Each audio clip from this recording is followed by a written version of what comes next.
नमस्ते।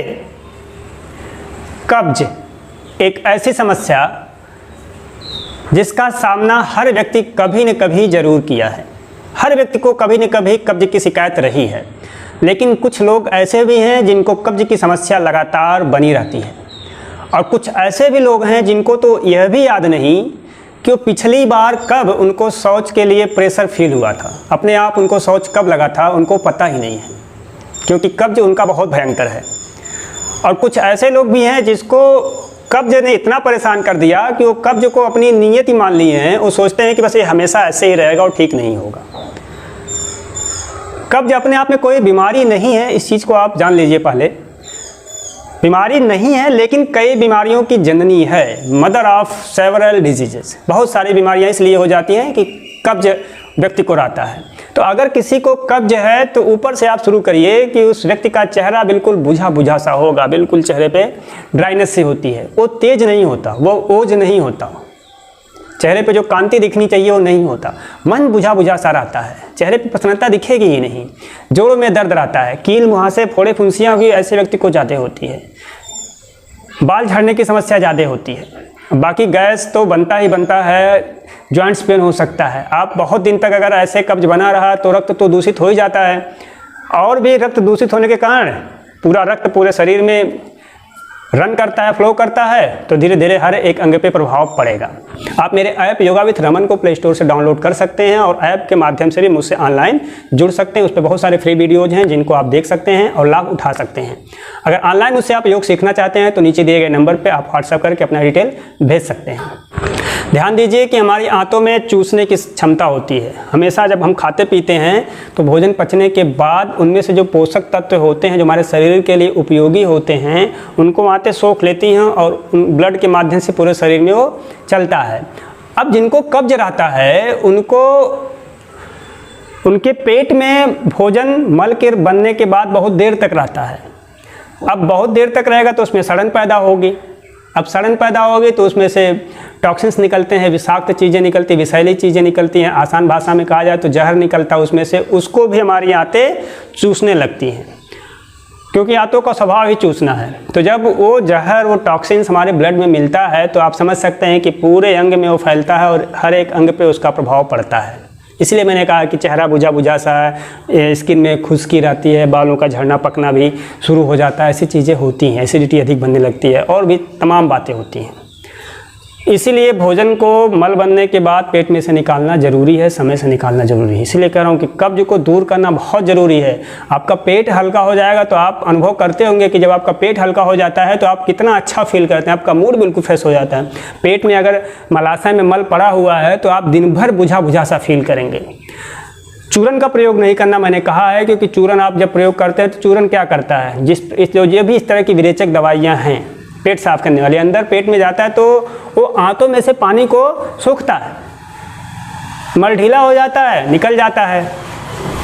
तो ये ना सोचिए कि दवा जाके दवा का काम यही है कि आंतों को चूसता है पानी अधिक उसमें से, ताकि और मल में पानी बने, मल को ढीला बनाए। इसीलिए उसका प्रभाव थोड़ी देर के लिए तो आपको लगेगा कि बड़ा फायदा कर रहा है, लेकिन इनडायरेक्टली आपके आंतों को कमज़ोर कर रहा है। तो इसीलिए अगर आपने अपने कब्ज को ठीक कर लिया तो आप बहुत सारी बीमारियां आपकी, जिनका नाम मैंने लिया, अपने आप ठीक हो जाती हैं। इसलिए आप अगर किसी बीमारी का इलाज कराने जाते हैं, खास करके आयुर्वेदिक डॉक्टर के पास और होम्योपैथिक डॉक्टर के पास, तो वो ज़रूर पूछते हैं कि पेट साफ रहता है कि नहीं। तो उनका कारण यही है कि अगर कहीं इसका कारण कब्ज तो नहीं है, अगर पेट साफ नहीं है तो कई सारी बीमारियां हो सकती हैं। आप लोग ऐड भी देखते हैं टेलीविज़न पे, पेट सफा तो हर रोग दफा, यानी पेट साफ करना है तो हर रोग भाग जाएगा। यह तो बात सही है कि पेट सफा हर रोग दफा, लेकिन पेट साफ कैसे करना है इसके लिए आपको किसी चूरन की ज़रूरत नहीं है, किसी दवाई की ज़रूरत नहीं है कि आप दवा खा के या चूरन खा के अपने कब्ज को दूर करिए। क्योंकि आप दवा और चूरन खाएंगे तो लाभ तो आपको मिलेगा, लेकिन परमानेंट सलूशन नहीं है। बाद में चूरन दवाई आपकी आंतों को इतना कमज़ोर कर देता है कि आपके ऊपर दवाइयों का भी असर नहीं होगा। इसलिए इस बात का ध्यान दें कि दवाइयों को जितने जल्दी हो सके छोड़ें। तो फिर दूर कैसे हो, कब्ज को दूर कैसे करें? बहुत आसान है। इसलिए मैंने कहा है कि कब्ज की चिंता शौचालय में ना करिए, कब्ज की चिंता अपने भोजनालय में करिए। अगर आपने कब्ज की चिंता भोजनालय में करनी शुरू कर दी तो आपका कब्ज दूर हो जाएगा, क्योंकि भोजन का कब्ज से सीधा सीधा संबंध है। अगर आपने अपने भोजन में सुधार नहीं किया, खाने के तौर तरीकों को नहीं बदला, तो आप याद रखिए आपका कब्ज जीवन में नहीं ठीक होने वाला है। इसीलिए अपने भोजन में बदलाव करिए। क्या खाना है, कैसे खाना है, इस बात को ध्यान देना जरूरी है। हम लोग आजकल बहुत सारी चीज़ें खाते हैं, खाने पे खूब पैसा भी खर्च करते हैं, लेकिन स्वास्थ्य खराब हो जाता है। आजकल बच्चों में भी कब्ज की समस्या आम हो गई है। तो ज़रा सोचिए, अगर अभी से कब्ज शुरू हो गया तो फिर आगे चल के कितने रोग होंगे। इसीलिए कब्ज को जितने जल्दी हो सके आप इसको ठीक करिए, भोजन में बदलाव करके और थोड़ा सा व्यायाम करके। आपके हाथ में है, आपको एक पैसे की दवाई नहीं करनी पड़ेगी। तो मैं आपको आज बताने जा रहा हूँ कि आपको क्या खाना है और कैसे खाना है, आपका पूरा रूटीन कैसा होना चाहिए। भोजन पे सुधार करिए, थोड़ा सा व्यायाम कर लीजिए, क्योंकि कब्ज होता किसको है? कब्ज दो तरह के लोगों का खास तौर से होता है। एक तो जो बिल्कुल शारीरिक श्रम नहीं करते और मेंटल वर्क अधिक करते हैं, यानी जो मेंटल वर्क अधिक करते हैं, खास करके स्टूडेंट्स हो गए, उनको भी कब्ज की समस्या बहुत होती है। बहुत देर तक बैठ के पढ़ते हैं, कोई शारीरिक वर्क नहीं, फिजिकल वर्क नहीं, तो उनको कॉन्स्टिपेशन हो गया।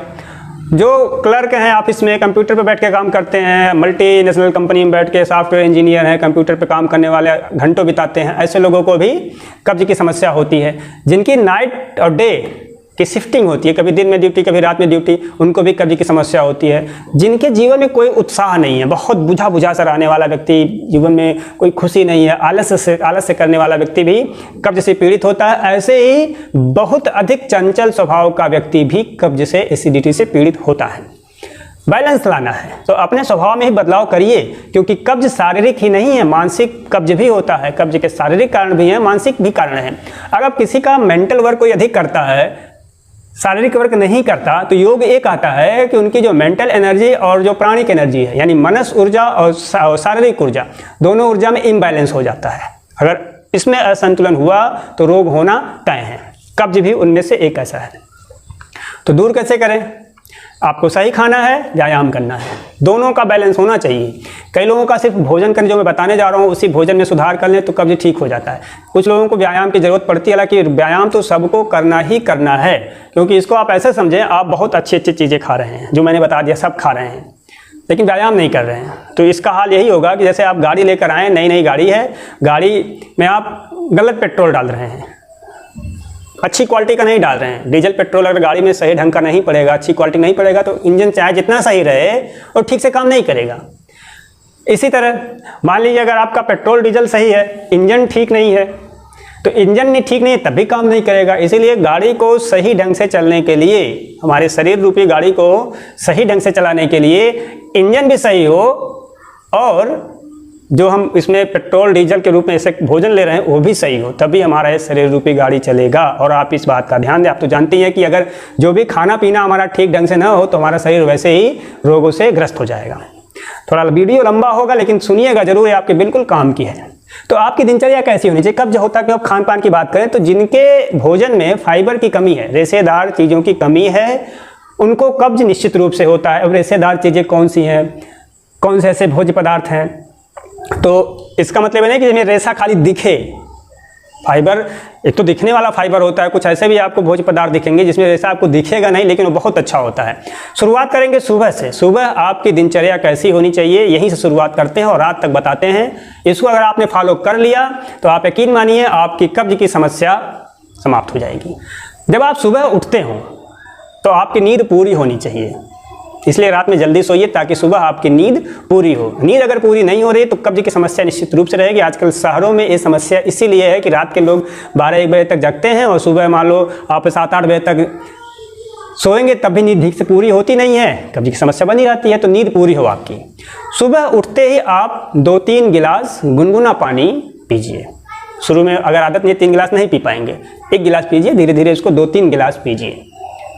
पानी आपने पी लिया, थोड़ा टहल लीजिए, छत पे चले जाइए, बालकनी में घूम लीजिए, बाहर अगर घूमने की जगह वहाँ घूम लीजिए। घर का कोई काम करना चाहें तो आप काम कर सकते हैं। अगर माताएं बहाने देख रही हैं तो अपना पानी उनी पी के झाड़ू अपना लगाएं।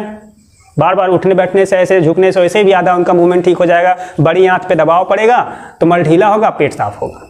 पुरुष अगर देख रहे हैं तो पुरुष के बारे में कह दूं कि वो ऐसा नहीं कि पानी पी के सिर्फ बैठ जाएं और अखबार पढ़ने लगे, मोबाइल चलाने लगे, नहीं। आप भी घर पे झाड़ू लगा सकते हैं, कुछ साफ सफाई कर सकते हैं, पानी पी लीजिए, झाड़ू उठाइए, आगे पीछे बार उठेंगे, झुकेंगे तो भी आपका पेट साफ होगा। या फिर टहल लीजिए। या 5 आसन हैं, 5 आसन मैं बताऊंगा आपको। ताड़ासन, तिर्यक ताड़ासन, कटी चक्रासन, भुजंगासन और उदरकर्षणासन। आप आई बटन में देख लीजिए, मैंने बहुत डिटेल में बताया है कैसे आप कब्ज इसको दूर कर सकते हैं इन आसनों के अभ्यास से। इन आसनों को कर लीजिए, पानी पिया, आसनों का अभ्यास किया, घर का थोड़ा बड़ा काम किया, आपको प्रेशर होगा, फील हो जाएगा। जिन लोगों का पुराना कब्ज होता है, बहुत दिन से कब्ज रहता है, उनको पानी पीने के बाद, टहलने के बाद भी प्रेशर फील नहीं होता। तो प्रेशर फील हो या न हो, आप शौचालय में ज़रूर जाइए, 2-4 मिनट बैठिए और फिर चले आइए। एक निश्चित समय शौच जाने का बना लीजिए, सुबह शाम, कि आपको जाना है, फील हो चाहे न हो। इससे हमारी जो आते हैं उनका बॉडी क्लॉक तय हो जाता है कि हाँ हमको जाना है, धीरे धीरे आदत बन जाएगी। आप फ्रेश होके आ गए, अब आपको कुछ योग करना है तो योग कर लीजिए, कुछ और एक्सरसाइज आप करते हो तो उसको कर लीजिए। एक्सरसाइज करने के 10-15 मिनट बाद अपना नाश्ता शुरू कर सकते हैं। नहा के नाश्ता करेंगे तो और अच्छी बात है। नाश्ते में क्या करना है, सुबह आप दलिया लीजिए, अंकुरित चना लीजिए। अंकुरित चना में आप मूंग भी मिला सकते हैं। अंकुरित करना बड़ा आसान है। आप आज रात में भिगोइए, कल चने को छान लीजिए, मूंग को छान लीजिए, दिन भर पड़े रहने दीजिए, अगले दिन उसमें कुछ न कुछ अंकुरण जरूर हो जाएगा। तो स्प्राउटेड आप लीजिए। अगर आपको पचता नहीं है, किसी को चना नहीं पचता है, तो उबाल लीजिए चने को। चने को उबालने के बाद उसमें प्याज काट लीजिए, चुकंदर काटिए, टमाटर काटिए और खीरा काट लीजिए। बहुत अच्छे से मिक्स करिए, उसमें काली मिर्च डाल के, हल्का सा नमक, नींबू डाल के खाइए। आप बहुत अच्छा ब्रेकफास्ट, बहुत हेल्दी ब्रेकफास्ट आपका तैयार हो गया। आप इसको खा लीजिए। आप चाहें तो दलिया में भी कुछ बीन्स, हरी सब्जियां बना सकते हैं दलिया में, उसको खा लीजिए। अगर आप रोटी सब्जी खा रहे हैं तो रोटी सब्जी खाइए। रोटी ऐसी हो, ऐसे आटे का हो जिसमें चोकर मिला हुआ हो, आटे को चालना नहीं है, चोकर मिला हुआ आटा ही आपको हमेशा खाना चाहिए। आजकल लोग रोटी अच्छी बनाने के चक्कर में रोटी सफ़ेद बनेगी, चोकर निकाल लेते हैं, वो वही गलती शुरू होती है। तो उस चोकर को आप रहने दीजिए। आप चाहें तो आपका आटा ऐसा हो जिसमें जौ भी मिला हो और चना भी मिला हो। आजकल मार्केट में भी मिक्स वाला आटा मिल रहा है, उसकी बनी हुई रोटी 2-3 रोटी खाइए और बीन्स की सब्जी, हरी सब्जी, तोरी, लौकी, ये सब खाइए। अब सब्जियों में क्या खाना है आपको बता दूं, जो भी मार्केट में उपलब्ध हैं सब्जियां, मैक्सिमम हरी सब्जियां आप सब खा सकते हैं। पालक खाइए, लौकी खाइए, कद्दू खाइए, बीन्स खाइए, परवल खाइए, करेला खाइए, बंद गोभी खाइए, मेथी खाइए, मेथी का पत्ता उपलब्ध है टाइम नहीं तो उसको खाइए। ऐसे हरी सब्जियां खाइए। कुछ लोगों को अरबी, भिंडी सब्जी खाने से कब्ज हो जाता है, तो इसका सेवन ना करें। अब इतनी सारी सब्जियां हैं तो इसमें से आपको बहुत सारी सब्जियां तो मैंने ऐसे ही बता दी कि आप आसानी से मार्केट में उपलब्ध है, इनको आप खा सकते हैं। नाश्ते में आप फल भी लें, आप रोटी सब्जी के साथ भी फल खा सकते हैं। अगर रोटी सब्जी नहीं खाना तो अकेले आप फल खाइए। फल में आपको क्या खाना है, कब्ज वालों के लिए पपीता, अमरूद बहुत अधिक फायदेमंद है। बाकी आप सेब भी ले सकते हैं, संतरा भी ले सकते हैं। हालांकि जो फल महंगे हैं तो बहुत से लोग कहते भाई इतना महंगा फल है, अकेले व्यक्ति कैसे खाएगा, बड़ा परिवार है तो वहाँ और दिक्कत आती है। मैं प्रैक्टिकल चीज़ बता रहा हूँ आपको। तो प्रयास करिए कि फल में पपीता और अमरूद जरूर शामिल करें। अब ये तो सुबह की बात हो गई, यानी कई चीज़ मैंने बताया। आप चाहे स्प्राउटेड खाइए, चाहे बॉयल करके खाइए, चने को बढ़िया से उसको बना के फ्रूट सैलड बना के उसमें डाल के फ्रूट सलाद खाइए। आप रोटी सब्जी खा लीजिए, दलिया खाइए, पोहा भी खा सकते हैं। इतना आप खा लीजिए। सुबह का आपका जो नाश्ता है राजकुमार की तरह होना चाहिए, भरपेट। मतलब चाय नहीं पीना है, गुनगुना पानी ले लीजिए, चाय की आदत छोड़िए। अब किसी किसी की ड्यूटी ऐसी होती है कि अगर वो जा रहे हैं, सुबह दिन में भोजन नहीं करते, सुबह ही उनको भोजन कर लेना होता है, तो पूरा भोजन करके जाएं, सुबह सलाद खूब भोजन में शामिल कर लें। अब आते हैं दोपहर की बात। इतना खाने के बाद आपको दोपहर में 12-1 बजे भूख लगेगी, उसमें आपको फिर वही रोटी, दाल, अरहर की दाल और मूंग की दाल अच्छी है कब्ज वालों के लिए। रोटी दाल खा लीजिए, थोड़ा सब्जी चावल खा लीजिए। सब्जी आपकी वही जितनी सब्जियां मैंने बताई उन्हीं में से बॉयल सब्जी खाइए। नेनुआ, लौकी, तोरी, इन सबको बॉयल करके खाइए। बॉयल करने का मतलब ये नहीं कि आप सोचेंगे कि तेल एकदम से ना डालें, तेल डालिए लेकिन बहुत हल्का तेल हो, बाकी हाफ बॉयल्ड हो तो अच्छी बात है। सलाद जरूर खाना है, दिन के भोजन में भी आपको सलाद लेना है। सलाद किसका बनाएंगे, वही चीज़ गाजर, चुकंदर, खीरा, ककड़ी मिला के आप टमाटर डाल के खाइए। ज़रूर सलाद खाना है, इस बात को गांठ मार लें कब्ज वाले, क्योंकि अगर आप सलाद नहीं खाएंगे तो आपको रेशा नहीं मिलेगा, फाइबर नहीं मिलेगा। तो फाइबरस फूड खाने से आपकी कब्ज की समस्या दूर होगी। इसलिए भोजन में भी ऐसे सब्जियों का चुनाव करिए, ऐसे सलाद खाइए, ऐसे फल खाइए जिसमें फाइबर ज़्यादा हो। कहा तो ये भी जाता है कि जितना आप खा रहे हैं उससे दूना आप सब्जी खाइए, सलाद खाइए। तो दूना अगर नहीं खा रहे हैं लेकिन एक अमाउंट तो होना चाहिए, कटोरी भर सलाद तो खाइए कम से कम। अब अक्सर देखा जाता है कि बहुत से लोग सलाद खाना पसंद नहीं करते, लेकिन अगर नहीं खाएंगे तो आपकी समस्या बनी रहेगी। ये हो गई बात आपकी दोपहर के भोजन की, आप थोड़ा छाछ भी ले सकते हैं। अब आते हैं 3-4 बजे शाम को, फिर एक बार लोग चाय पीते हैं, उसके साथ कुछ स्नैक्स वगैरह लेते हैं। तो शाम को आपको क्या करना है, भुना चना बिना मसाले वाला सादा भुना चना, हल्का सा उसमें नमक मिला रहता है, उसको आप मार्केट में मिल जाएगा आराम से। उसको चना ले लीजिए, कटोरी चना खा लीजिए। अगर चाय काफ़ी पीने की आदत है तो थोड़ा सा ले लीजिए, अदरवाइज़ चाय काफ़ी ना ले तभी ठीक है। शाम को ले लिए। अब रात को के भोजन की बात हो गई, तो रात का भोजन आपको टाइमली करना है। प्रयास करें कि 9 बजे तक भोजन कर लें। मैं अपनी बात बताऊं तो मैं 8 बजे से पहले भोजन कर लेता हूं, नहीं तो 9 बजे तक आप भोजन कर लीजिए। किसी की मजबूरी हो लेट करने की तो उनकी अलग बात है, लेकिन अगर आप घर पे रहते हैं, आपको कोई काम नहीं है, तो 9 बजे से पहले भोजन हर हाल में कर लें। क्योंकि भोजन करने के बाद आपको सोने जाने के पहले कम से कम 1.5-2 घंटे का गैप होना चाहिए। अब भोजन शाम को भी क्या करना है, वही रोटी मिक्स वाले आटे की, सब्जी वही बॉयल सब्जी, सलाद खाइए। खूब चबा चबा कर खाइए, सुबह से लेके सुबह दोपहर शाम, जब भी मैंने बताया खाते समय चबा चबा के खाइए। कहा तो ये जाता है कि भगवान ने हमें 32 दांत दिया है, तो एक बार अगर हम एक कौर ले रहे हैं, एक बाइट ले रहे हैं, तो उसको 32 बार चबाइए, ताकि अच्छे से लार मिक्स हो जाए। मुंह में जो लार बनता है वो लार पाचन के लिए बड़ा उपयोगी है। जब खूब आप चबाएंगे, खूब उसमें लार मिलेगा, तो अंदर आंतों में वो रुकता नहीं है, भोजन निकल जाता है। क्योंकि लार अल्कलाइन नेचर का होता है, क्षारीय होता है, जो भोजन पचने में सहायक है। अब रात की बात हो गई, पानी कब पिए, जब भी, दिन में भी, सुबह भी और रात में भी। भोजन के 1 घंटे बाद पानी पीजिए। अगर बीच में ज़रूरत पड़ रही है, तीखा लग रहा है, कुछ फंस गया, तो 1-2 घूंट पी सकते हैं। अदरवाइज प्रयास करिए कि कम से कम 40-45 मिनट बाद तो ज़रूर पीजिए। गुनगुना पानी थोड़ा कर लेंगे तो और पाचन आपका ठीक ढंग से होगा। तो ये हो गया खाने पीने की बात।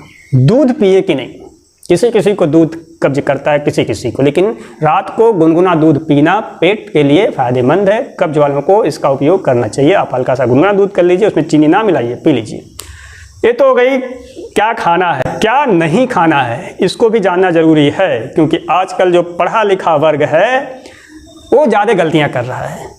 कब्ज की समस्या शहरों में अधिक है, क्योंकि वो तथाकथित जो सो कॉल्ड मॉडर्न पीपल हैं, उनके लिए दिक्कत हो रही है। Party culture, late night party, ऐसी वजह से।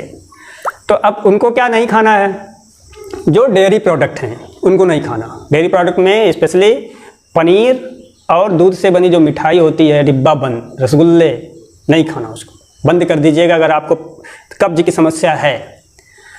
बेकरी प्रोडक्ट भी नहीं खाना। बहुत अच्छे अच्छे कुकीज़ आते हैं, आप मार्केट में जाते हैं, मॉल में जाते हैं, बिल्कुल सजे रहते हैं अच्छे डिब्बा बंद पैक में, देख के लालच लगती है, आप खरीदते हैं। बड़े टेस्टी बिस्किट भी होते हैं, स्नैक्स होते हैं, ये सब नहीं खाना। बच्चों को भी मना करिए, अभी से आदत डलवाइए कि ये सब नहीं खाना है। तो डेयरी प्रोडक्ट, बेकरी प्रोडक्ट बंद कराइए।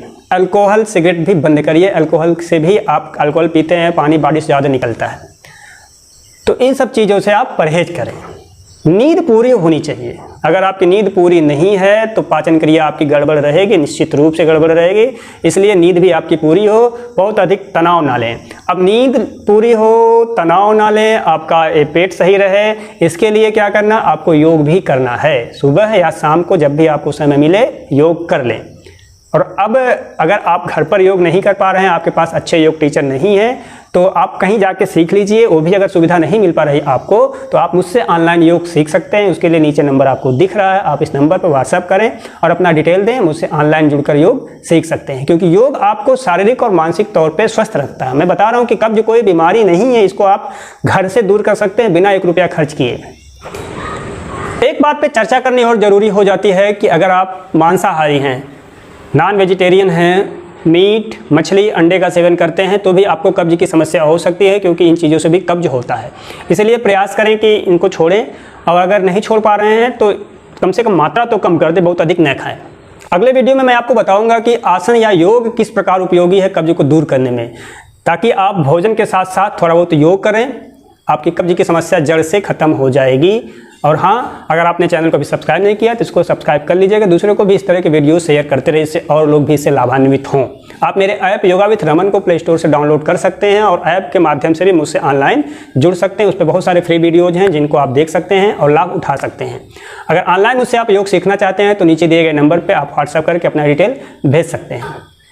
आशा करते हैं कि आप इन सब चीज़ों को फॉलो करेंगे, आप स्वस्थ रहेंगे, अपनी कब्ज को दूर करेंगे। तब तक आप योग करिए, स्वस्थ रहिए, अच्छा खाइए। नमस्ते, जय हिंद।